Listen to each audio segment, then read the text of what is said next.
So here's the thing. Most men are scared of their emotions. You shouldn't feel anything. And I was too. And I thought that it made me strong, but turns out I was being weak and it made me a big scaredy cat. You see, whenever I would feel overwhelmed or stressed out, I would either shut down or I would explode. I thought that my emotions were the problem, that I needed to just man up and push through and somehow deal with them. And what I would do is I would try and sweep them under the rug and hope that they go away. But emotions don't just dissipate, they don't just go away. And the more I would stuff them down, the more they would resurface as either disconnection or uncontrollable rage. Sound familiar, anybody?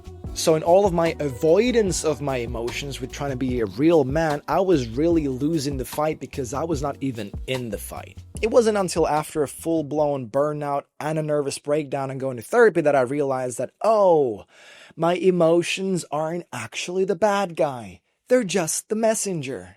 And in fact, they are the only way for me to discern what is actually going on inside of me. So man, this shift changed everything. Instead of trying to avoid or control my emotions, I was now using them to my advantage by getting curious about them. So look, God gave you emotions. That means that you are an emotional being. That means that your emotions are not a mistake. That means your emotions are not something to be avoided at all costs and to not be shown under any circumstances.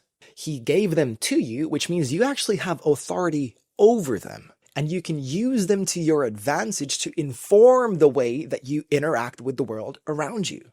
Not to dominate them, but to steward them and to learn from them by getting curious about them. Once you stop fighting your emotions and instead start listening to them, you can finally begin to make use of the information that they're providing you and use this information to intentionally grow as a man. And that is one of the differences between a boy in a man's body and a real man with emotional intelligence. Look, man, I'm a pastor, so I'm just going to throw it out there. The Bible says that a man without self-control is like a city broken into and left without walls.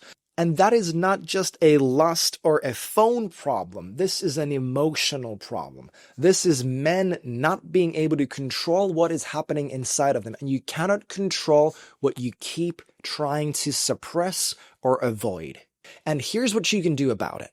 Firstly, you're going to feel it first and fix it later. When you find yourself having a big emotional response, you're not going to immediately rush to, how do I make this thing go away? Oh no, I need to get rid of this thing. No, I want you to first feel it and get curious about it. If you can get curious about it, then you will be able to use the information. So ask yourself, what is this emotion trying to show me? Secondly, I want you to name it.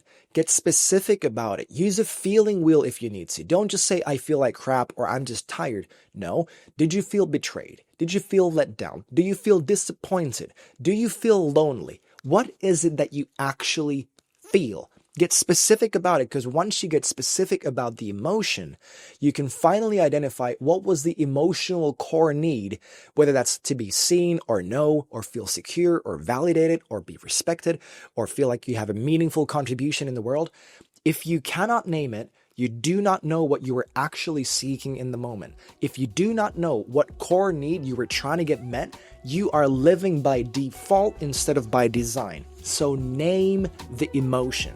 Thirdly, once you have a clue of what that emotion really was, let it drive you towards union with God and connection with people. Take it to God. He's not afraid of your mess. And chances are, the people who really care about you, they're not going to be afraid of your mess either, because everybody deep down wants to have the experience of being able to show up however they're doing and be accepted and loved as they are. Every single person craves for that, including you. So take that emotion, take it to God, get honest with yourself and with Him about how you're feeling, and get honest with somebody in your life about how you're really doing.